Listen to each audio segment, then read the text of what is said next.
எங்களுக்கு தான் எங்க ஓட்டு 4 கோடி ஓட்டு. இந்த உழைக்கும் வர்க்கத்துக்கிட்ட இருக்கிறது 4 கோடி ஓட்டு. பாத்துக்கலாம், நீயா நானா, சீலனா சீமானா. சீலன்னா யாருன்னு தெரியுமாடா? 1960 பிறந்து 1983 இறந்தான்டா. பாழா போனவன் தலைவன் பிரபாகரனால போயிட்டான்டா சீலன். அந்த சீலன் 2025 உள்ள வந்துட்டான். எடுத்து பாடுறா கூகுள்ல சீலன்னா யாருன்னு. விடுதலை புலிகளிலே சிறந்த புலி சீலன். இந்த சீலன் சொல்றேன், சீமானா சீலனா பாத்துலாம்டா. பார்க்கலாமா? 2026 சட்டமன்ற தேர்தலில் நீ பெரிய கருத்தியல் புடுங்கி, நீ பெரிய படிச்ச மேதை. நாங்க உழைக்கிற கூட்டம்டா, நாங்க உழைச்சு முன்னேறிய கூட்டம்டா. ஆனா இன்னும் எங்களுக்கு எங்க தோழர்கள் 4 கோடி பேருக்கு உழைப்பின் உரிமை கிடைக்கல. அதை அடையாம விட மாட்டோம், இல்லைன்னா அதிகாரத்தை கைப்பற்றாம விட மாட்டோம். ஆட்சியே நாங்க தாண்டா. ஆண்டவனே எங்க பக்கம் போட. 2026 சட்டமன்ற தேர்தலில் உன்னை சந்திக்கிறேன் நானே. உழைக்கும் கைகளே, உருவாக்கும் கைகளே.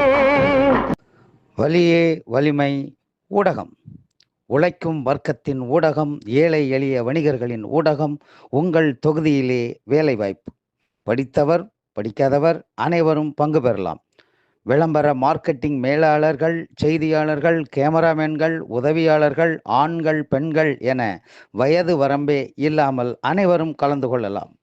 விருப்பமுள்ளவர்கள் முழு நேரமாகவோ பகுதி நேரமாகவோ பணி செய்யலாம். உங்கள் தொகுதியிலே பணி செய்யலாம். அழைக்கவும் 92 83 34 64 15. நன்றி. வலியே வலிமை ஊடகம், இது நமது ஊடகம், உழைக்கும் வர்க்கத்தின் ஊடகம். தோழர் வலியே வலிமை சீலன் அவர்களுக்கு வணக்கம். வணக்கம் தோழர். இன்றைய காலத்தில் மக்களும் மாணவர்களும் தீவிரவாத வன்முறையான முடிவை ஏன் எடுக்கிறார்கள்? வலியே வலிமை ஊடக நேயர்களுக்கு வணக்கம். வன்முறை, தீவிரவாத வன்முறையை ஏன் கையில் எடுக்கிறார்கள்? மக்களும் சரி, மாணவ செல்வங்களும் சரி.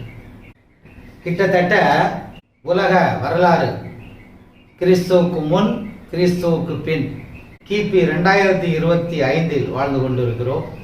இந்த அன்பே கடவுள், அன்பே சிவம், அன்பே இயேசு, அன்பே ஈசா, அன்பே புத்தன், இவர்கள் சொன்னது என்ன?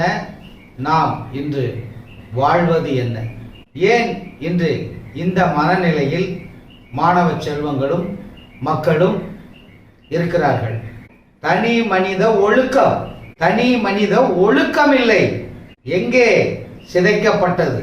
தமிழர்களின் வாழ்வியலில் தனி மனித ஒழுக்கம் எங்கே சிதைக்கப்பட்டது? தமிழ் எங்கே சிதைக்கப்பட்டதோ அங்கே ஒழுக்கமும் சேர்ந்து சிதைக்கப்பட்டுள்ளது. தமிழை ஒழித்து, தமிழை அழித்து சமஸ்கிருதத்தை என்று உருவாக்கினார்களோ அங்கே அழிக்கப்பட்டது, அங்கே ஒடுக்கப்பட்டது. மக்களின் உரிமையும் ஒடுக்கப்பட்டது, தமிழ் அழிக்கப்பட்டது, ஒழுக்கம் சிதைக்கப்பட்டது. தமிழர்களின் ஒழுக்கம் சிதைக்கப்பட்டது. ஏன் ஒழுக்கமில்லை? எதனால் ஒழுக்கமில்லை? யாரால் ஒழுக்கமில்லை? தமிழன் கன்னியாகுமரி முதல் காஷ்மீர் வரை வாழ்ந்த காலகட்டத்தில், அது எந்த ஆண்டு என்று ஆராய்ச்சியாளர்கள் தான் சொல்ல வேண்டும். நான் ஆராய்ச்சியாளன் அல்ல. உழைப்பின் உரிமையை அடைய, உழைப்பின் உரிமையை இந்த மக்கள், உழைக்கும் வர்க்கம் பெற, உழைப்பின் உரிமை பயணத்தில் நான் ஒரு தோழன், உங்களின் தோழன். நான் ஆராய்ச்சியாளன் அல்ல. ஒழுக்கம் எங்கே சிதைக்கப்பட்டதோ அங்கே நம் உரிமை பறிக்கப்பட்டது. குறிப்பாக ஒரே ஒரு குறள், முதல் குறள், அகர முதல எழுத்தெல்லாம் ஆதி பகவன் முதற்றே உலகு என்றான் வள்ளுவர். அகர முதல எழுத்து, எழுத்து எழுத்து வடிவம் பெற்ற காலத்தில் முதல் எழுத்து, தமிழில் முதல் எழுத்து எது? அ. நாம் அ எழுத வேண்டும் என்றால் முதலில் ஒரு வட்டம் வரைய வேண்டும், அப்புறம் ஒரு அரை வட்டம் வரைய வேண்டும், ஒரு குறுக்கு கோடு போட வேண்டும், ஒரு நேர்கோடு போட வேண்டும். ஒரு வளைவு வேண்டும். இந்த ஐந்தும் இல்லாமல் அ என்ற எழுத்தை எழுத முடியாது.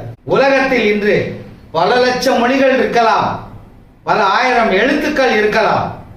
ஆனால் இந்த ஒரு வட்டம், இந்த அரை வட்டம், இந்த குறுக்கு கோடு, இந்த நேர்கோடு, ஒரு வளைவு இல்லாமல் எந்த எழுத்துமே எழுத வாய்ப்பில்லை.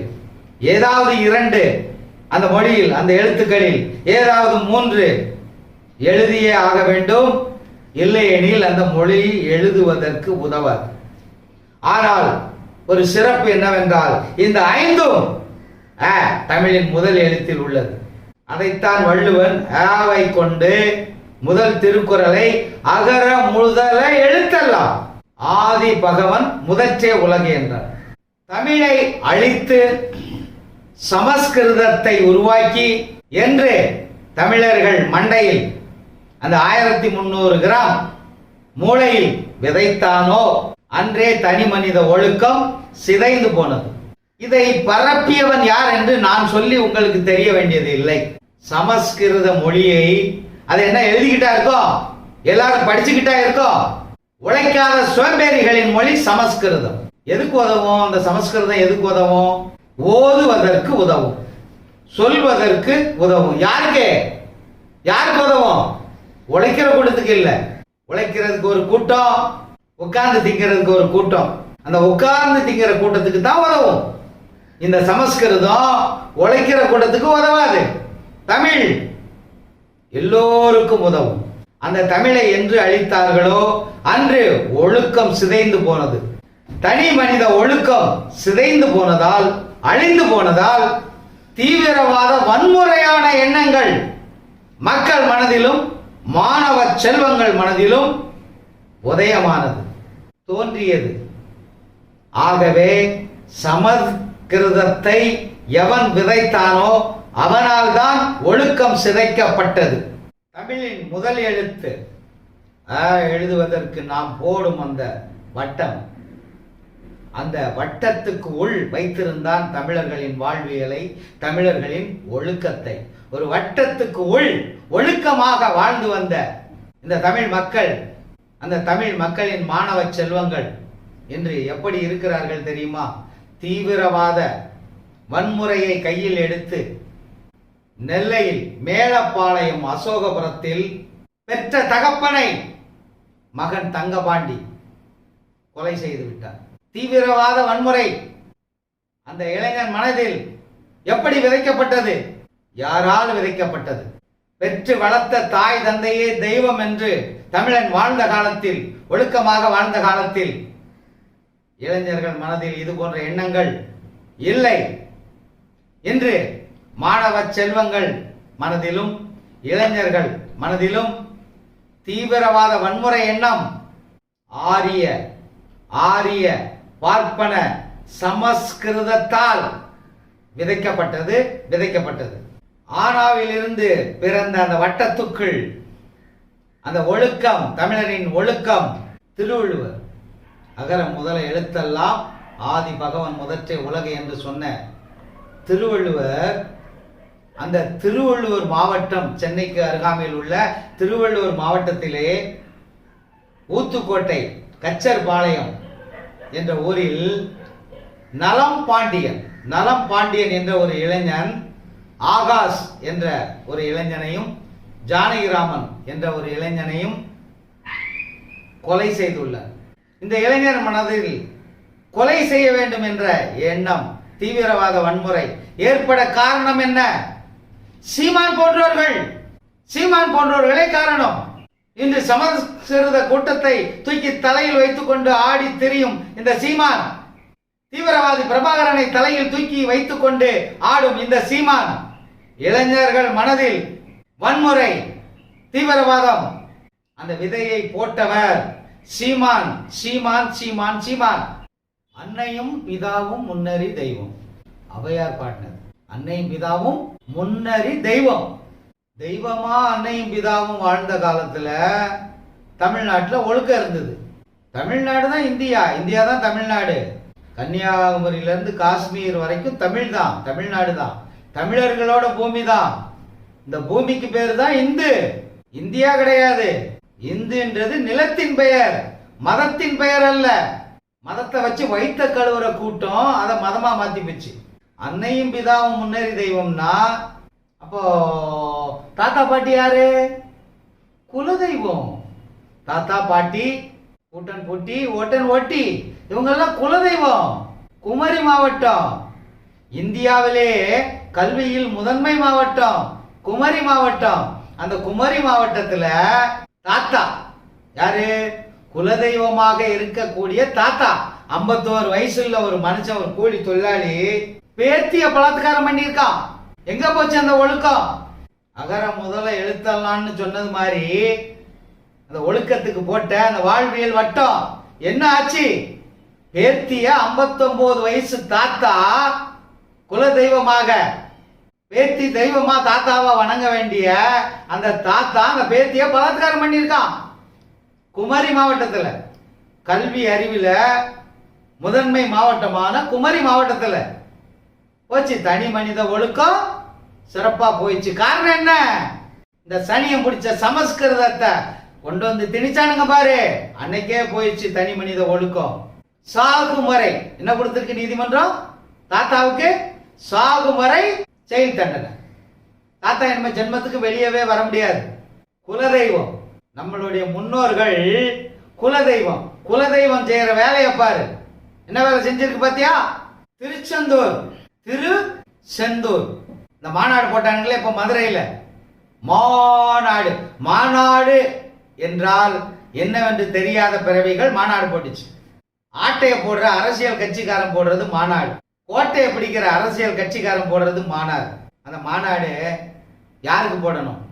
சாமிக்கா போடணும், கடவுளுக்கா போடணும், தெய்வத்துக்கா போடணும்? மாநாடுன்னா என்னன்னு தெரியுமா? அந்த திருச்செந்தூர்ல 10வது படிக்கிற மாணவன், எத்தனாவது படிக்கிறான்? 10வது படிக்கிற மாணவன் எங்க இருக்கு பாரு. அகர முதல எழுத்தெல்லாம் இந்த தனி மனித ஒழுக்கம் எங்க இருக்கு பாரு. அப்பனாத்தா சொல்லி தரல, அப்பனாத்தால நம்பல அந்த புள்ள. பெத்த தாய் தகப்பன நம்பலையா? நம்பலையா, நம்பல. தெய்வமா இருக்க வேண்டிய தாய் தந்தையை நம்பாமல் அந்த 10வது வகுப்பு மாணவன் தூக்கு போட்டு தற்கொலை பண்றான். அது எதுல? தாயோட புடவையில. ஊரை அடிச்சு உலைய போட்டு ஊர்ல இருக்க ஒட்டுமொத்த பிசாசு வந்து அமுக்குனா கூட பெத்து வளர்த்த தாயோட புடவையை போட்டு மூடிக்கிட்டு படுத்தா ஒரு பிசாசு நம்மளை சீண்டாதுன்னு ஒரு நம்பிக்கையில புடவைய போத்திக்கிட்டு தூங்கின காலம் போய் இன்னைக்கு புடவையில தூக்குப்பட்டு சாவுது. பெத்து வளர்த்த தாய் புடவையில தூக்குப்பட்டு சாவுது. 10வது படிக்கிற புள்ள எங்க இருக்கு பார். தனி மனித ஒழுக்கம் எங்க இருக்கு பார். திருச்செந்தூர்ல பரமக்குறிச்சி சமத்துவபுரத்துல 10வது படிக்கிற மாணவன் முத்துகிருஷ்ணன் லெட்டர் எழுதி வச்சுட்டு சாவுறான். மாதா பிதா குருவே தெய்வம்னு சொன்னாங்க. ஆசிரியர் பெருமக்களை தெய்வம்னு சொன்னாங்க. தெய்வமா இருக்க வேண்டிய அந்த ஆசிரியர் பெருமக்களை 3 பேரை அடிச்சுட்டாங்கன்னு சொல்லி இந்த குழந்தை என்ன பண்ணுது? தப்பான முடிவெடுத்து தன் வாழ்க்கையை முடித்து விட்டு இந்த ஆசிரியர் பெருமக்களை காலத்துக்கும் ஜெயிலு கோர்ட்டு கேஸ்ன்னு அலைன்னு சொல்லி லெட்டர் எழுதி வச்சுட்டு செத்து இருக்குது. 4 ஆசிரியர்கள் பணியிடை நீக்கம். கண்டிப்பு கண்டிப்பாக இருக்க வேண்டும். கல்வி சாலைகளில், கல்வி நிலையங்களில் கண்டிப்பாக கண்டிப்பு இருக்க வேண்டும். ஆனா அடிக்க கூடாது. கண்டிப்பு இருக்கலாம், தப்பு இல்லை, ஆனா அடிக்க கூடாது. ஆசிரியர்களே நீங்க அடிக்காதீங்க, தயவு செஞ்சு அடிக்காதீங்க. பாத்துக்காங்க. தனி மனித ஒழுக்கம் இல்லாததுனால முதல்ல ஒழுக்கத்தை சொல்லி கொடுங்க. இல்லைன்னா உங்களுக்கு வேணதான், உங்களுக்கு வேணதான். இந்த தமிழ்நாட்டுக்குள்ள மீண்டும் ஒழுக்கம் ஒவ்வொரு மனித உயிரிலும், ஒவ்வொரு மனித எண்ணங்களிலும் தனி மனித ஒழுக்கம் இல்லை என்றால் இவ்வளவுதான். மொத்த ஆசிரியரும் கொஞ்சம் கொஞ்சமா சிறைச்சாலைக்கு போக வேண்டியதான். அடிச்சுட்டான் திட்டான்னு லெட்டர் எழுதி வச்சுட்டு செத்துரும். 4 ஆசிரியர்கள் பணியிடை நீக்கமா. 3 ஆசிரியர் மேல லெட்டரு, தலைமை ஆசிரியரை சேர்த்து தூக்கி கேஸ்ல என்ட்ரி போட்டாச்சு. அவரும் பணியிடை நீக்கம். எங்க போய்கிட்டு இருக்கு இந்த தீவிரவாத வன்முறை சிந்தனை? எங்க போய்கிட்டு இருக்கு? ஏன் இப்படி போய்கிட்டு இருக்கு? எதனால இப்படி போய்கிட்டு இருக்கு? யார் காரணம்? தமிழ்நாட்டில் மட்டும்தான் நடக்குதுன்னு நினைக்காதீங்க. உடனே எல்லாம் வந்துருவானுங்க. அங்க இந்த மோத்திரம் குடிக்கிற கும்பல் வந்துடும். வந்து தமிழ்நாட்டில் அப்படி ரேப் பண்ணிட்டாங்க, தமிழ்நாட்டில் இப்படி ரேப் பண்ணிட்டாங்க, தமிழ்நாட்டில் அப்படி பண்ணிட்டாங்க பெண்களை, தமிழ்நாட்டில் இப்படி பண்ணிட்டாங்க. உத்தரப்பிரதேசத்துல இன்றைய பேப்பர் 15 வயசு பொண்ணு கால் சிகிச்சைக்காக ஆஸ்பத்திரிக்கு போயிருக்கு. வீட்டுல இருந்து எழுந்து அந்த குழந்தை என்ன பண்ணிருக்கு, பாத்ரூம் போயிருக்குது. அதை ஃபாலோ பண்ணி ரோஹித்னு ஒரு இளைஞன் போயிருக்கான். போய் பாத்ரூம் கதவை பூட்டிட்டு அந்த பிள்ளைய ரேப் பண்ணி மானபங்கப்படுத்தி வன்கொடுமை பண்ணி சிதைச்சு. என்ன காரணம்ன்றீங்க? தீவிரவாத வன்முறை தான். அந்த இளைஞனுக்கு இவன் நம்ம தங்கை அப்படின்ற எண்ணம் இல்ல, அன்பு இல்ல. ஏன் இல்லாம போச்சு? தனி மனித ஒழுக்கம் இல்ல, அகிம்சை இல்லை. இந்த காந்தி மகான் அகிம்சை வழியில் போராடி பெற்று தந்த இந்த சுதந்திர நாட்டில் அகிம்சை இல்லை, அன்பு இல்லை. அதனால் வன்முறை, தீவிரவாத வன்முறை, வன்கொடுமை, பாலியல் வன்கொடுமை. தினம் பேப்பர் பட்டினீங்கன்னு வச்சுக்காங்க, இங்க 10 கொலை, அங்க 11 கற்பழிப்பு, அங்க 10 பலாத்காரம், இங்க 10 சொத்து ஆட்டையை போட்டது. நல்ல செய்தியை காணோம் ஐயா. நல்ல கண்ணு போன்ற நல்லவர்களையும் காணோம், நல்ல செய்தி காணோம். எங்கே தேடுவேன் பணத்தை, எங்கே தேடுவேன் அப்படின்ன மாதிரி எங்க தேடுவோம்? ஒழுக்கத்தை எங்கே தேடுவோம்? தமிழன் வாழ்ந்த இந்த பூமியில், இந்த இந்து பூமியில் ஒழுக்கத்தை எங்கே தேடுவது? மாநாடு போட்டு தேடுவதா? ஓநாய்களின் கூட்டம். மாநாடு போட்டா என்ன கூட்டம் வருது? ஓநாய்களின் கூட்டம் வருது. அப்புறம் அங்க ஒழுக்கம் இருக்குமா? அன்பு இருக்குமா? அகிம்சை இருக்குமா? காலையில வாட்ஸ்அப்ல ஒரு கவிதை படிச்சேன். தோழர் ஈரா சிவசங்கரன் சென்னையில இருந்து. வாட்ஸ்அப்ல தான் படித்தேன், அவருக்கு கூட பழக்கங்கள்லாம் இல்லை. அந்த தோழருக்கு வாழ்த்துக்கள். ஒரு அருமையான கவிதை.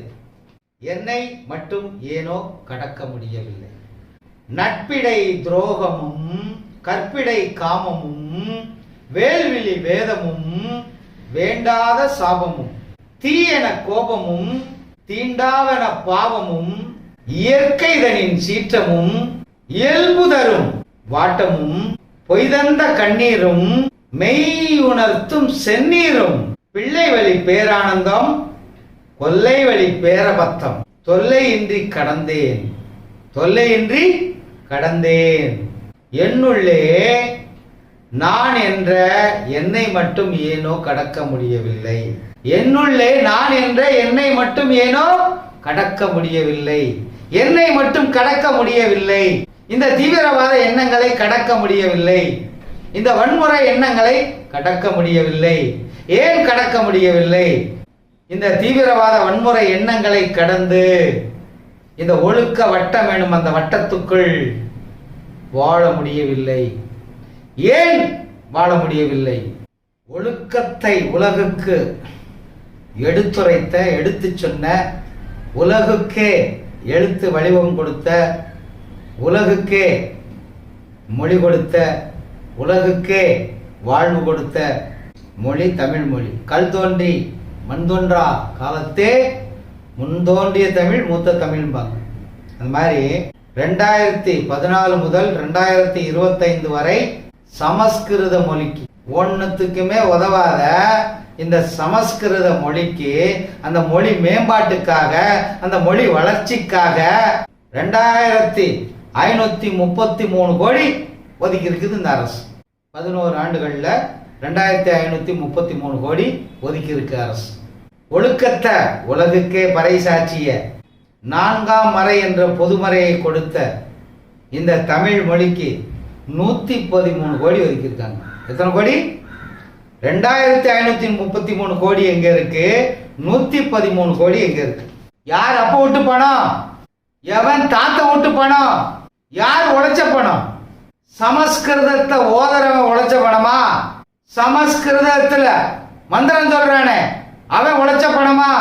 இல்ல அவங்க அப்பன் தாத்தன் உழைச்சதா? இந்த உழைக்கும் வர்க்கம் உழைச்சது. இந்திய திருநாட்டில் கிட்டத்தட்ட சுமார் தமிழ்நாட்டில் எடுத்துக்கிட்டீங்கன்னா 4 கோடி பேர் இருக்கும். தமிழ்நாட்டில் எத்தனை கோடி பேர் இருக்கும்? இந்த உழைக்கும் வர்க்கம் 4 கோடி பேர் இருக்கும். இந்த 4 கோடி பேர் உழைச்சு கொடுத்த, இந்த உழைக்கும் வர்க்கம் உழைச்சு கொடுத்த இந்த கோடி லட்சம் கோடிகள், பல லட்சம் கோடிகள், அதுல எவ்வளவு ஒதுக்கி இருக்கா? வெறும் 113 கோடி ஒதுக்கி இருக்கா. தமிழுக்கு அமுதென்று பேர். அந்த தமிழ் எங்கள் உயிருக்கு நேர். அந்த உயிரான மொழிக்கு எவ்வளவு ஒதுக்கி இருக்கா? 113 கோடி. ஒன்னுத்துக்குமே உதவாத இந்த சமஸ்கிருதத்துக்கு எவ்வளவு ஒதுக்கியிருக்கான்? 2533 கோடி. இந்த சமஸ்கிருதம் என்ன பண்ணிச்சு? என்ன நன்மையை செஞ்சிச்சு? என்னத்தை புடுங்கிச்சு? இந்த சீமா கேட்கிறான்ல, பெரியோர் என்னத்தை புடுங்கினார். அதே மாதிரி இந்திய திருநாட்டில் இந்த உலகத்துக்கு, இந்த அகிலத்துக்கு இந்த சமஸ்கிருதம் என்னத்தை புடுங்கிச்சு? என்னத்தை புடுங்கிச்சு இந்த சமஸ்கிருதம்? இந்த தமிழ் என்னத்தெல்லாம் புடுங்கிருக்குன்னு தெரியுமா? எனக்கு கூட கம்மியா தான் தெரியும். ஐயன் வள்ளுவன் சூப்பரா கொடுத்திருக்கான். 1330 குறள்லயும் சூப்பரா, செம்மையா, அருமையா, 4ஆம் அறையில செம்மையா சிறப்பா கொடுத்திருக்கான். அந்த மொழிக்கு 113 கோடி. உழைச்சது மொத்தம் நாங்க. இந்த உழைக்கும் வர்க்கம் உழைச்ச பணத்துல நீ யாருக்கு ஒதுக்கியிருக்க? உழைக்காத கூட்டத்துக்கு, உட்கார்ந்து திங்கிற கூட்டத்துக்கு, உட்கார்ந்து தின்னு கொளுத்து போன கூட்டத்துக்கு. அந்த கூட்டம் ஓதுற அந்த மொழிக்கு கலிகாலம், அழிவு காலம். ஐயன் வள்ளுவன் 1330 திருக்குறள்ல அருமையா ஒரு அதிகாரத்தில் கொடுத்திருக்காப்புல. 43வது அதிகாரம் 423வது குறள். எப்பொருள் யார் யார் வாய் கேட்பினும் அப்பொருள் மெய்ப்பொருள் காண்பது அறிவு. மெய்ப்பொருள் காண்பது அறிவு. அன்பே சிவம், ஓகே. அன்பே ஈசா, ஓகே. அன்பே புத்தர், சரி. அப்புறம் இது மாதிரி 1000 பேர் வந்துட்டாங்க. அன்பு அன்பு அன்பு அன்புன்னு. இந்த அன்பு ஒரு மனிதன் மீது, ஒரு உயிரினம் மீது அன்பு வரணும்னா என்ன வேணும்? அறிவு வேணும். அதைத்தான் சொன்னாரு. எப்பொருள் யார் யார் வாய் கேட்பினும் அப்பொருள் மெய்ப்பொருள் காண்பது அறிவு. மெய்ப்பொருள் காண்பது அறிவு. மெய் எழுத்துக்களை காண்பது அறிவு. உயிர் எழுத்துக்களை காண்பது அறிவு. தமிழ் எழுத்துக்களை காண்பது அறிவு. தமிழ் மொழிக்கு செய்வது கொடுப்பது அறிவு. 113 கோடி கொடுத்திருக்கீங்களாடா? செம்மொழியாம் எங்கள் தமிழ் மொழிக்கு 113 கோடி. இந்த நாராதி பசங்க, நாத்தம் பிடிச்ச பசங்க, உழைக்காத பசங்க, ஈன பசங்க, இந்த வெட்டி பசங்க, இவனுங்க வாயில வடை சுடுற மொழிக்கு நீ 1000 கணக்கில் கோடியை அள்ளி கொடுப்ப, எங்களுக்கு 100 கணக்கான கோடி கொடுப்ப. நாங்க வேடிக்கை பார்க்கணும். அறிவே கடவுள். யோசிச்சுப்பார். அறிவே கடவுள். தாய் தந்தையே தெய்வம், முன்னோர்களே குலதெய்வம். அந்த தாய் தந்தை, தெய்வமான தாய் தந்தை என்ன செய்யுது தெரியுமா? பெத்த பிள்ளைய அமுக்கி கொல்லுது. அவெல்லாம் தாயா? தெய்வமா இருக்க வேண்டிய அந்த தாய், தெய்வமா இருக்க வேண்டிய அந்த தந்தை, குலதெய்வமா இருக்க வேண்டிய இந்த தாத்தன் பாட்டன் என்ன பண்றானுங்க பாருங்க. இந்த மாதிரி தமிழ் மொழியை சிதைக்க, தமிழ் மொழியை அழிக்க நீங்க முயற்சி செஞ்சால் நிச்சயமாக தோற்று போவீர்கள். வரப்போகும் சட்டமன்ற தேர்தலில் 2026 தோத்து போவீங்க. தமிழை அழைக்க நினைக்கும் கூட்டம், அது எந்த கட்சியாக இருந்தாலும் சரி, தோத்து போவீங்க. உழைக்கிற கூட்டம் ரெடி ஆயிட்டோம். உழைக்கிற கூட்டம் அரசியல் பண்ண ரெடி ஆயிட்டோம். உழைக்கிற கூட்டம் அரசியல் செய்ய வந்துட்டோம். 15 ஆண்டுகளுக்கு முன்னாடி சீமா கட்சி வச்ச, நாங்க சங்கம் வச்சோம். நாங்க இப்ப கட்சியும் ஆரம்பிச்சிட்டோம். தம்பி, 2026 சட்டமன்ற தேர்தல் உனக்கு எனக்கும். நீனும் மதுராயல் தொகுதியில தான் கட்சி வச்சிருக்க, நானும் மதுராயல் தொகுதியில தான் கட்சிய ஆரம்பிக்க போறேன். கட்சி ஆரம்பிச்சிட்டேன். அலுவலகத்தை ஆரம்பிக்க போறோம். புது அலுவலகம் ஆரம்பிக்க போறோம். சட்டமன்ற தேர்தலுக்கு முன்னாடி நாங்களும் உங்களோட போட்டி போடணும்ல, தயாராயிட்டோம். தயாராரு சீமான், தயாராரு. தம்பி சீமான், கட்சி அலுவலகத்துக்கு என்ன பேர் வச்சிருக்க? அடுத்தவன் கொண்டாட்டிய வந்து என் நாட்டுக்குள்ள தூக்கிட்டு போனானே ராவணன், அவன் பேரை வச்சிருக்க ராவணன் குடில். எவ்வளவோ பேர்கள் இருக்கு, எவ்வளவோ தலைவர்கள் இருக்காங்க, மக்களுக்காகவே வாழ்ந்த புனிதர்கள் இருக்காங்க. உலக வரலாற பிரித்து காட்டிய கிறிஸ்து ராஜா இருக்கார். எவ்வளவோ தலைவர்கள், எவ்வளவோ புனிதர்கள், அவங்க பேர்ல எல்லாம் நீ வைக்கப்படாதா? அது என்ன ராவணன் குடில்? அடுத்தவன் கொண்டாட்டியை தூக்கிட்டு போனவன் பேர்ல கட்சி ஆபீஸுக்கு பேரு ராவணன் குடில். வேற பேரே கிடைக்கலையே உனக்கு? பெரிய கருத்தியல் புடுங்கின்ற, கருத்தியல் புடுங்கிங்க வைக்கிற பேரா இது? ராவணன் குடில். தமிழ்நாட்டுல நிறைய பேர் கட்சி ஆபீஸ்க்கு பேர் வச்சிருக்காங்க. சொல்லட்டுமா? உனக்கு தெரியாதுன்னு நினைக்க, சொல்றேன் கேட்டுக்கோ. சத்தியமூர்த்தி பவன். யாருன்னா? சத்தியமூர்த்தி பவன். காங்கிரஸ்காரங்க வச்சிருக்க பேர். பிஜேபி காரங்க ஒரு பேர் வச்சிருக்காங்க, கமலாலயம். ஆலயம்னு பேர் வச்சுட்டாங்க. என்னது?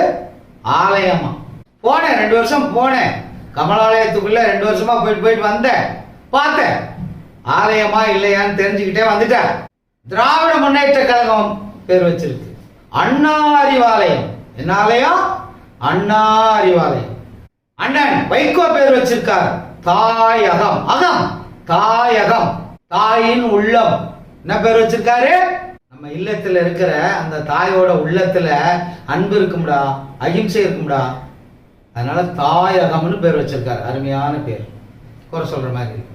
இது போல ஒவ்வொருத்தரும் ஒவ்வொரு பேர் வச்சிருக்காங்க. நம்ம ஏழை பங்காளன் விஜயகாந்தோட கட்சி ஆபீஸுக்கு கேப்டன் ஆலயம் பேர் வச்சிருக்காங்க. என்ன ஆலயம்? கேப்டன் ஆலயம். அண்ணா திராவிட முன்னேற்ற கழகம் என்ன வச்சிருக்காங்க? அண்ணா திராவிட முன்னேற்ற கழகம். அங்க வேற எந்த சைடு பேரையும் காணும். அங்கேயும் 10 வருஷம் போயிட்டு வந்ததுல சைடு பேர்லாம் இல்லை, புனை பெயர்லாம் இல்லை. அண்ணா திராவிட முன்னேற்ற கழகம், அவ்வளவுதான் அவங்க வச்சிருக்கிறது. மதுரவாயல் தொகுதியில அடுத்தவன் முண்டாட்டியை தூக்கிட்டு போன ராவணன் பேர்ல லாவணன், ராவணன் குடில்னு நீ வச்சிருக்க. நாங்க ஆரம்பிக்க போற அலுவலகத்துக்கு ஒரு பேர் வச்சிருக்கோம், கேக்குறியா? பட்டறை. என்னறை? பட்டறை. யாரோட பேர்ல வச்சிருக்கோம் தெரியுமா? கிறிஸ்துவோட பேர்ல. கிறிஸ்துவோட பேர்ல, கிறிஸ்து ராஜாவோட பேர்ல. கிறிஸ்து ராஜாவின் பகுத்தறிவு பட்டறை. உடனே ஒரு முத்திரை குத்திடுவானுங்க. என்ன முத்திரை? இவன் கிறிஸ்டியனு, இவன் மதவாதி. நீ என்ன முத்திரை வேணா குத்திட்டு போ, நீ என்ன முத்திரை வேணா குத்து. கிறிஸ்து ராஜாவின் பகுத்தறிவு பட்டறை. அண்ணா அறிவாலயம் பேர் வைக்கிறாங்க இல்லையா? அறிவாலயம். அது மாதிரி பகுத்தறிவு பட்டறை. பெரியார் சொன்ன மாதிரி பகுத்து அறிந்து செயல்பட சொல்ல போறோம் அடுத்த கட்ட தலைமுறையை.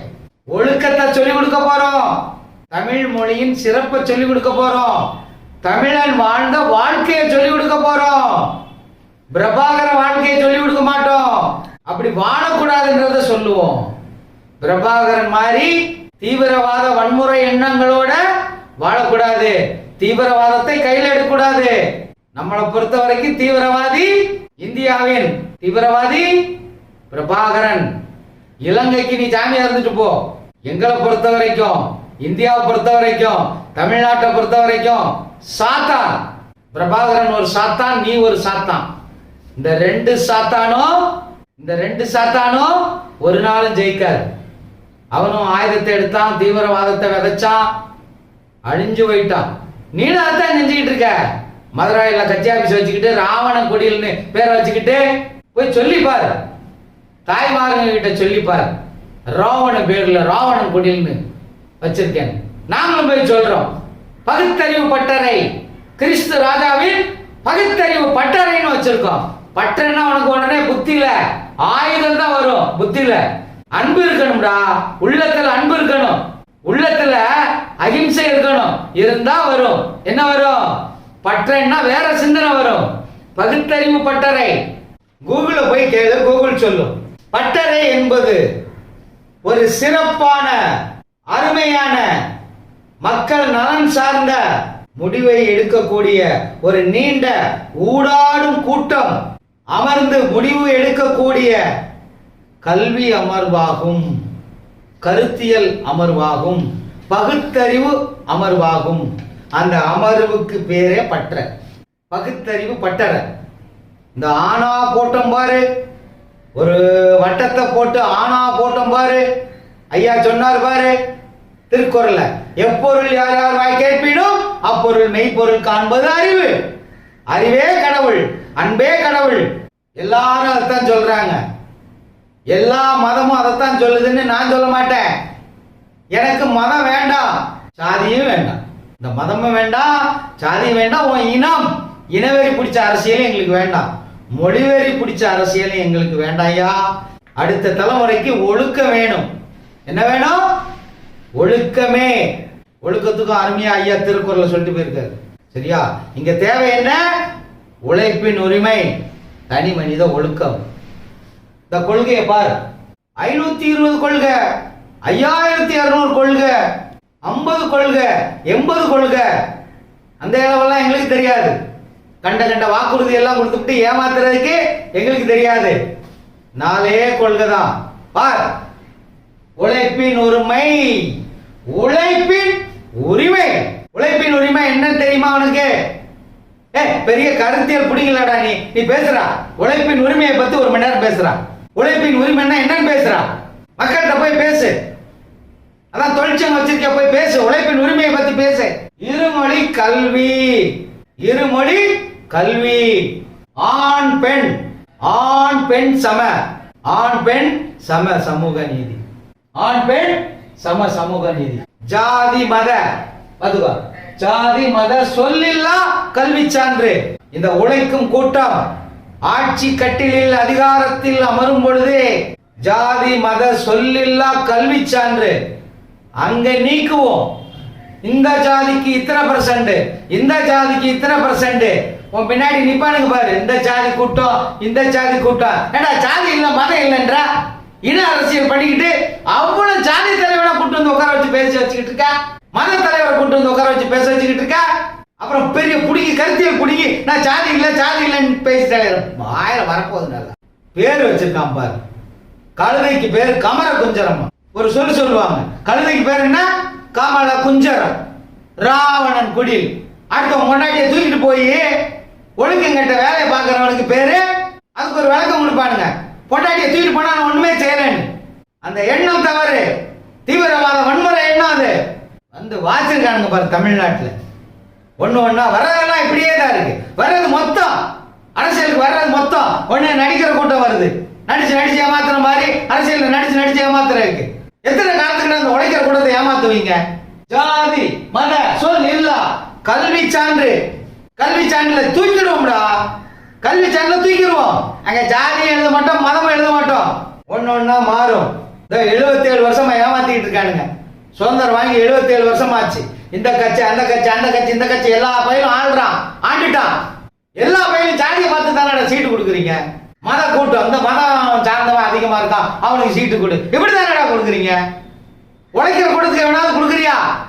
உழைக்கிற கூட்டத்துல இருந்து ஒரே ஒரு எம்எல்ஏ இருக்கானா சட்டசபைக்குள்ள? 234 பேர்ல ஒருத்தன் சொல்லுடா, நான் உழைக்கிற கூட்டத்தோட எம்எல்ஏ ஒருத்தன் சொல்ல முடியுமா? சீமான், நீ நல்ல வேலை நீ எம்எல்ஏ ஆகல. ஒரு காலம் ஆக மாட்ட. ஒரு காலம் நீ எம்எல்ஏவே ஆக மாட்ட, ஆக முடியாது. உனக்கும் எனக்கும் தான். உனக்கு தில் இருந்தா, உனக்கு தைரியம் இருந்தா, நான் பெரிய வீரன்றல்ல. டேய், மதுரவாயல் தொகுதியில தான் நீனும் கட்சி ஆபீஸ் வச்சிருக்க. அதே மதுரவாயல் தொகுதியில தான் நானும் கட்சி ஆபீஸ் வச்சிருக்கேன். வரப்போற 2026 சட்டமன்ற தேர்தல்ல நீ சரியான ஆண்மகனா இருந்தா நில்றா, என்ன எழுத்து நில்றா. நான் பிறந்த ஊர்ல நிக்கலடா, வாழ வச்ச ஊர்ரா. இந்த உழைக்கும் வர்க்கம் என்னை வாழ வைத்த ஊர்ரா இது. இந்த ஊருக்கு தான்டா செஞ்சுக்கிட்டு இருக்கேன். பிறந்த ஊரை தவிர வேற ஒண்ணுமே பார்க்கலடா. இங்கதான்டா வாழ்வோ சாவோ, இங்கதான்டா. இந்த மக்களுக்கு தான்டா, இந்த தமிழ்நாட்டு மக்களுக்கு 234 தொகுதியிலையும் உழைக்கிற கூட்டத்துல இருந்து ஒருத்தன் வருவான்டா. தில்லி வேணும்டா தம்பி. உன்ன மாதிரி நான் ஜாதி மத அரசியல் பண்ணல, இனமொழி அரசியல் பண்ணல. ஜாதி மத இல்லா, ஜாதி மதம் கடந்த உழைக்கும் வர்க்கமாக வருவனுக்கு தான் சீட்டு. சம உரிமை, ஆண் பெண் சம சமூக நீதி. ஒரு இன்னை வரைக்கும் நீ பேசியிருக்கியா? இன்னை வரைக்கும் எங்கேயா பேசியிருக்கியா? இந்த கண்டென்ட் பேசியிருக்கியா? நீ இந்த கருத்தியல் புடுங்கி அந்த கருத்தியல் பேசியிருக்கியா? ஒரு இடத்துல வேலை நடக்கு, ஏதோ ஒரு வேலை, சரி, குறிப்பா ஒரு பெருக்கி துடைக்கிற வேலை. ஆண் செஞ்சா 5000 ரூபாய் கொடுக்கான், பெண் செஞ்சா 12000 ரூபாய் கொடுக்கான், 3000 ரூபாய் கம்மியா கொடுக்கான். பெண் என்றால் இலக்காரமா போச்சா அவங்களுக்கு? அதே வேலை இங்க இருந்து தாம்பரத்துக்கு 400 ரூபாய் ஆட்டோவுக்குன்னு வச்சுக்கோ. பெண் ஓட்டுநர் ஓட்டினாலும் 400 ரூபாடா, ஆண் ஓட்டுநர் ஓட்டினாலும் 400 ரூபாடா. வேலையில மட்டும் வேலைக்கு பணம் கொடுக்குறாங்களா? ஆள் பார்த்து பணம் கொடுக்குறாங்க, இனம் பார்த்து பணம் கொடுக்குறாங்க, சாதி பார்த்து. மதம் பார்த்து கொடுக்குறீங்கடா. அரசாங்கமும் அப்படிதான் கொடுக்குறீங்க, தனியார் நிறுவனங்களும் அப்படிதான் கொடுக்குது. கண்ணா ராசா, கருத்தியல் புடுங்கி பகுத்தறிவு பட்டறை. இங்க உடனே மத பையன்லாம் அடிச்சிடாதீங்க. தோழர், உழைக்கும் வர்க்கத்தின் தோழர் கிறிஸ்து ராஜா. கிறிஸ்து ராஜா சொன்னதை ஒரு பய கூட செய்யல. இந்த யூதர்கள், அது இன்னொரு கண்டென்ட்ல இன்னொரு நாளைக்கு நான் பேசுறேன், பப்ளிக்ல மக்கள் முன்னிலையில பேசுறேன்.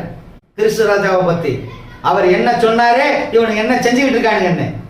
அவரை வியாபார பொருள் ஆக்கிட்டானுங்க, அவரை வியாபார பொருள் ஆக்கிட்டானுங்க.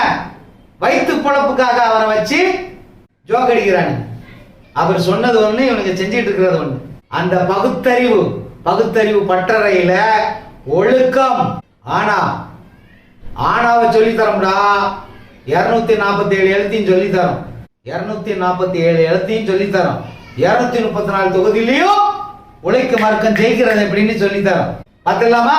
2026 சட்டமன்ற தேர்தல். தம்பி ஒருத்தர் இருக்கானே, புடுங்கி சினிமாவுல புடுங்கிட்ட அரசியல்ல புடுங்குறதுக்கு வர்றேன்றானே. நீங்க 2 பேரும் ஒன்னையும் புடுங்க முடியாது, 2 பேரும் ஒன்னா சேர்ந்து கூட புடுங்க முடியாது. உழைக்கும் வர்க்கம் தம்பி 4 கோடி ஓட்டு, 6 கோடி ஓட்டுல 4 கோடி ஓட்டு எங்க கிட்ட தான் இருக்கு. இந்த ஒத்த விரல் வரப்போற 2026 சட்டமன்ற தேர்தலில் ஒத்த விரல் இந்த 4 கோடி உழைக்கும் வர்க்கம் பதில் சொல்லும். உழைப்பின் உரிமை தராத எவனுக்கு ஓட்டு போடாதே.